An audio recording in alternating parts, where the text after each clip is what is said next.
RSA का इनका जो कस्टमर सपोर्ट है वो तो एकदम ही बेकार है। मतलब आपको 2-2.5 घंटे वेट करा देंगे ये, पर RSA नहीं आएगी इनकी इतनी आसानी से। इनको उसमें इम्प्रूव करना चाहिए। अभी ये थोड़ा सा ना सरकारी कंपनी जैसे चल रहे हैं कस्टमर सर्विस में। हेलो दोस्तों, स्वागत है आपका ऑनेस्ट यूजर रिव्यूज़ की नई वीडियो में। और दोस्तों आज मैं आपके लिए लेके आया हूँ नेक्सॉन ईवी का ओनरशिप रिव्यू वीडियो। तो एक और ओनरशिप रिव्यू वीडियो हम सेम ईवी के साथ, सेम ओनर के साथ कर चुके हैं। आप लोगों ने अगर वो वीडियो नहीं देखा है तो जाके आई बटन पे जाके उस वीडियो को देख सकते हैं।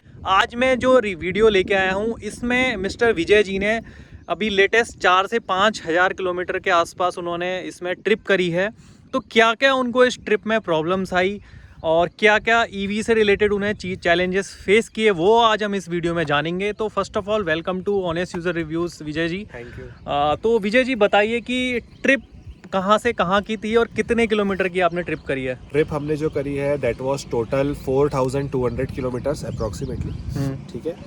और हमने ट्रिप स्टार्ट करी थी बैतूल से, बैतूल मध्य प्रदेश। बैतूल से हम गए पहले अमरावती, अमरावती से then we headed towards Mehkar, Jalna, Aurangabad. Aurangabad से हम गए अहमदनगर, पुणे, पुणे से फिर शिरडी, शनि शिंगणापुर, पुणे से डायरेक्टली फिर हम गए बेलागवी, कोल्हापुर, गोवा, ठीक है। गोवा में फिर हम 3-4 दिन घूमा हमने। गोवा में बहुत एंजॉय किया, पूरा ईवी से ही घूमा हमने गोवा। और उसके बाद हम गए गोवा से बेंगलुरु। फिर हमने बेंगलोर से जर्नी स्टार्ट करी हैदराबाद के लिए। फिर हैदराबाद में हल्का बहुत घूमा। उसके बाद हम हैदराबाद से आ गए वापस नागपुर, नागपुर से वापस बैतूल। तो हम, आप कह सकते हो कि हम थोड़ा सा वेस्ट कोस्ट से होते हुए हल्का हल्का ईस्ट कोस्ट से वापस घर की तरफ आ गए राउंड ट्रिप करते हुए। अच्छा, तो इतनी लॉन्ग ट्रिप आपने करी। मैक्सिमम मुझे लग रहा है कि पेट्रोल में भी बंदा जब इतनी ट्रिप को करता है तो काफ़ी चीज़ें उसको दिमाग में सोचनी पड़ जाती हैं। लेकिन ईवी के साथ इतनी लंबी ट्रिप करना, तो क्या क्या चैलेंजेस आपने फेस किए और क्या क्या प्लानिंग आपने करी है? सो प्लानिंग तो फर्स्ट ऑफ ऑल मैंने रूट डिसाइड किया। अब ईवी के साथ आपका ऐसा है कि रूट आपका थोड़ा सा चार्जर्स पे डिपेंड करेगा। बट अभी साउथ में पर्टिकुलरली और महाराष्ट्र में इतना बढ़िया नेटवर्क है कि आपको सोचने की ज़रूरत उतनी नहीं है। फिर भी ये टेंशन ना हो, कुछ रास्ते में इशू ना हो। मैं पहले से ही सोच के चला था कि भैया यहाँ पर मेरे पास चार्जर्स है और मैं ये ट्रिप आराम से कर सकता हूँ। तो मैंने पहले ही चार्जर्स लोकेट कर लिए थे अलग अलग कंपनीज के। अब ऐसा नहीं है कि मैंने इस ट्रिप पे केवल टाटा के चार्जर्स यूज़ करे। मैंने टाटा के चार्जर्स यूज़ करे, सोनिक के चार्जर यूज़ करे, मैंने जूल पॉइंट्स के चार्जर यूज़ करे, मैंने जियोन चार्जिंग के चार्जर यूज़ करे, लायन चार्ज के चार्जर्स यूज़ करे, और EESL जो गवर्नमेंट के चार्जर्स है उनको यूज़ करे। बेंगलुरु में मैंने बेस्कॉम जो उनके लोकल इलेक्ट्रिसिटी विभाग है उनके चार्जर्स यूज़ करे। मैंने कम से कम 8 से 10 कंपनियों के चार्जर यूज़ करे होंगे। और इन सब चार्जर्स को लोकेट करने के लिए कुछ आपको गूगल करने की ज़रूरत नहीं है। आप केवल एक सिंपल ऐप डाल लीजिए, प्लग शेयर।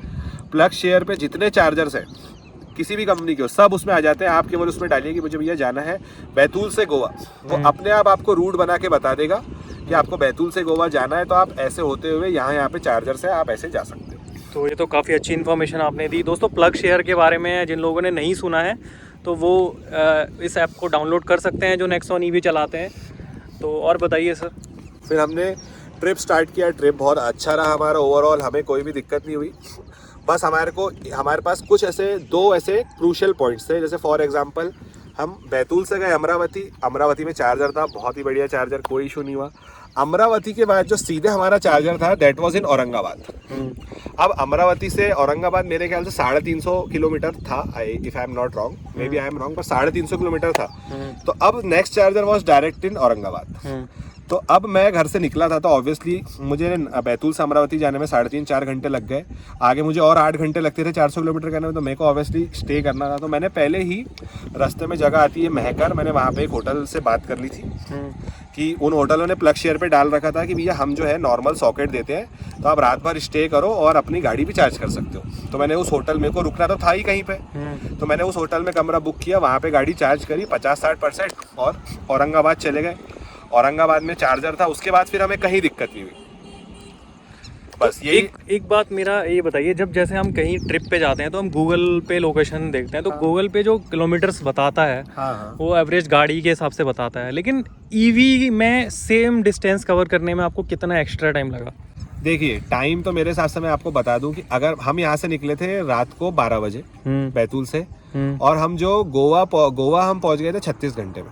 अच्छा, और वैसे अगर आप पेट्रोल डीजल कार से चलते? वैसे आप पेट्रोल डीजल कार से यहाँ से गोवा का टाइम दिखा रहा है 22-23 आवर्स, तो हमें 13 घंटे ज्यादा लग रहे हैं, पर वो 22-23 आवर्स हमें तब लगते हैं कि जब हम नॉन स्टॉप जाते हैं। अब ऑब्वियसली आपको अगर 1000-1200 किलोमीटर ड्राइव करना है बैतूल से गोवा तक, तो आप जो है भैया डायरेक्ट नहीं चला सकते, आप मल्टीपल ब्रेक्स लोगे। वन नाइट तो स्टे लेना ही पड़ेगा। वन नाइट या 2 नाइट भी स्टे आप ले सकते हो, क्योंकि वहाँ पे रास्ता है घाट वाला। जो बेलागवी से गोवा का रास्ता है ना, उसको आप 7 बजे के बाद ड्राइव ही नहीं कर सकते, वो इतना डेंजरस रास्ता है, मतलब एकदम शार्प टर्न्स है।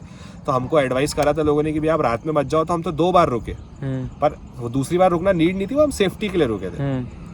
हम नॉर्मल गाड़ी से जाते तो अब भी हमको 30-32 घंटे लगते थे, क्योंकि हम हर 200 किलोमीटर के बाद 1-1.25 घंटे का ब्रेक वैसे ही लेते हैं, और रास्ते भी घाट वाले भी थे बीच में, तो इतनी फास्ट भी आप गाड़ी नहीं चला सकते।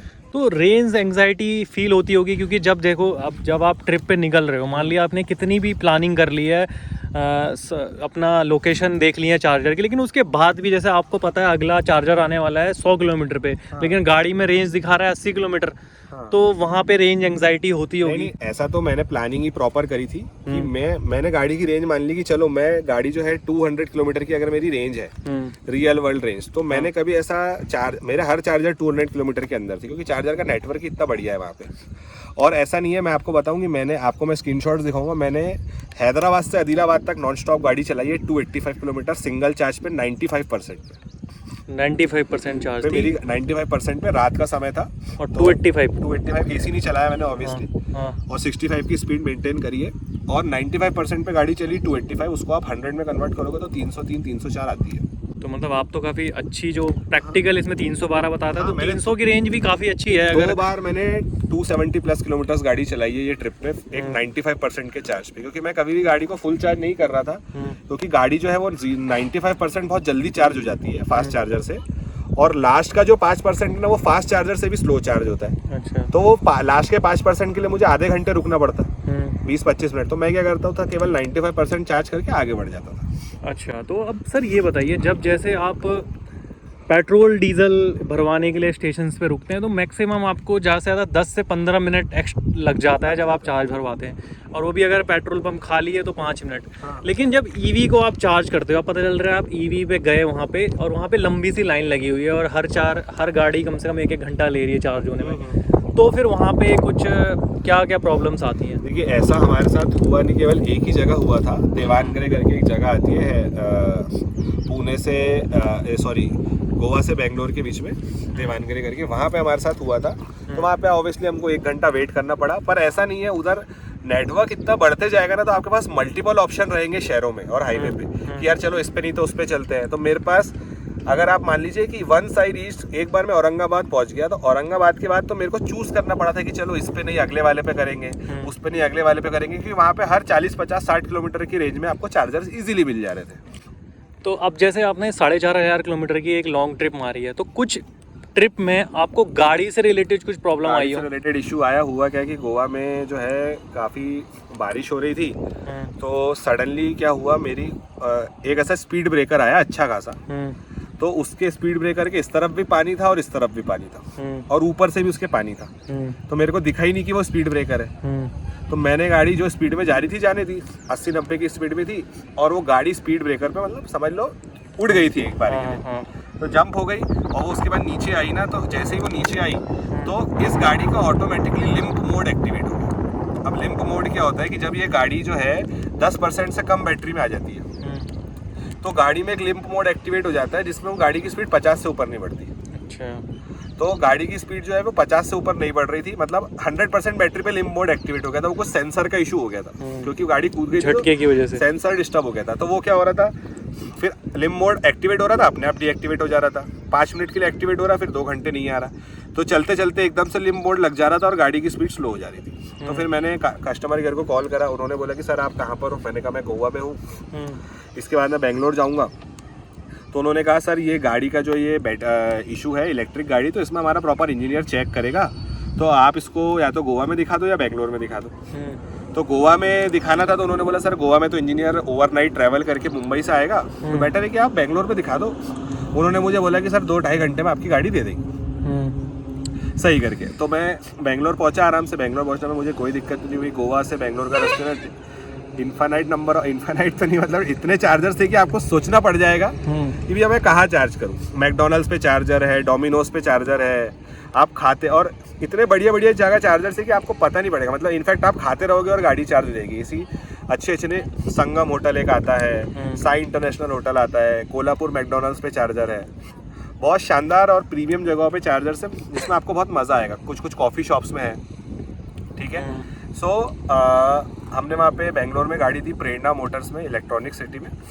तो उन्होंने इंजीनियर बुलाया, बहुत ही अच्छे इंजीनियर थे। तो उन्होंने गाड़ी को चेक किया, उन्होंने बोला सर बैटरी में कोई इशू नहीं है। तो उन्होंने देखा कि यार ये इसके ब्रेक में एक सेंसर होता है, वो सेंसर गड़बड़ हो गया, वो सेंसर उन्होंने मुझे रिप्लेस करा और गाड़ी दे दी 2-2.5 घंटे में, और हमारी ट्रिप कंटिन्यू रही आगे।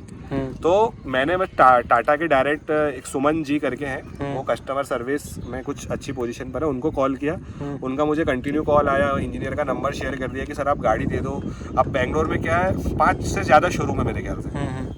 तो उन्होंने मुझे ये बता दिया कि सर हमारा इंजीनियर इस समय यहाँ पर है, आप वहीं पे चल जाओ तो आपका तुरंत ही काम हो जाएगा। तो मेरा सर्विस उन्होंने बहुत अच्छी थी, जो भी इशू आया था अभी तक तो वो आया नहीं, बिल्कुल नहीं, बहुत बढ़िया उन्होंने मेरे को। तो आपको उस टाइम पे ऐसा नहीं लगा कि यार मैं एक SUV तो चला रहा हूँ, लेकिन उसमें इतने से झटके में ही गाड़ी में ये प्रॉब्लम आ गई? झटना मतलब इतना झटका था कि मतलब मैं बता रहा हूँ आपको, ऐसे बहुत कम झटके होते हैं कि जिसमें गाड़ी के चारों चक्के कुछ सेकंड, 1-8 सेकंड के लिए हवा में आ जाए, और वो बहुत जोर से गिरी थी गाड़ी। अच्छा, मतलब ऐसा झटका नहीं था वो, ठीक, मतलब अच्छा खासा झटका था। अच्छा काफी। और उसके बाद उन्होंने फिर उसके नीचे नट बोल्ट भी टाइट करे, मतलब अच्छा। तो मैंने तो उनको खुद बताया कि गाड़ी उचक गई है, उसके बाद भी उन्होंने उसको सही करके दिया। दोस्तों वीडियो में एयर नॉइस के लिए आपसे क्षमा चाहते हैं हम। तो सर ये बताइए, जैसे आपने गोवा का रास्ता कवर किया तो उसमें काफ़ी ज़्यादा घाट भी है, चढ़ाइयाँ भी हैं, तो जब ये गाड़ी हिल पे चढ़ती है तो उस टाइम पे बैटरी पावर एक्स्ट्रा कंज्यूम करती होगी, तो रेंज कम हो जाती होगी ऑब्वियसली, मतलब थोड़ा सा ज्यादा कंज्यूम करती है घाट पे चढ़ते समय, पर ये बैलेंस आउट हो जाता है, क्योंकि घाट पूरा चढ़ाई नहीं रहता है, थोड़ा चढ़ाई थोड़ा उतार, थोड़ा चढ़ाई थोड़ा उतार। तो चढ़ते समय हमें ज्यादा लगती है, तो उतरते समय वही चीज हमें रीजनरेट होके वापस मिलती है। तो फॉर एग्जांपल जैसे कि मैं गोवा से नंदी हिल्स गया, सॉरी बेंगलोर से नंदी हिल्स गए थे हम लोग घूमने, बेंगलोर से 60-70 किलोमीटर की दूरी पे। तो उसमें वहां पे नंदी हिल्स से पहुंच के अच्छी खासी स्टीप चढ़ाई थी। तो वहां पे जहाँ बाकी गाड़ियां स्ट्रगल कर रही थी, हमारी गाड़ी वहां पे काफी फास्ट और विद लॉट ऑफ पावर चढ़ गई एकदम ऊपर, बड़ी, मतलब हमें लगा ही नहीं कि हम इतने स्टीप चढ़ाई चढ़ रहे हैं, एकदम स्मूथली चली। और चलने में ऑब्वियसली हमें 20 किलोमीटर की वहाँ पे चढ़ाई होगी, 15-20 किलोमीटर की, तो हमें 10% बैटरी लग गई। और जब वहाँ से उतरे तो उतरते समय हमारी बैटरी 71% पे या 72% पे थी, और उतरने के बाद भी वो 72 ही थी। एक मुझे बताइए कि इस पूरे ट्रिप में कभी भी आपको मतलब RSA की जरूरत पड़ी कि आपको, जैसे कि गाड़ी ने जवाब दे दिया हो भैया कि अब रेंज बहुत कम बची है और चार्जिंग स्टेशन दूर है? नहीं, RSA की जरूरत पड़ी मेरे को।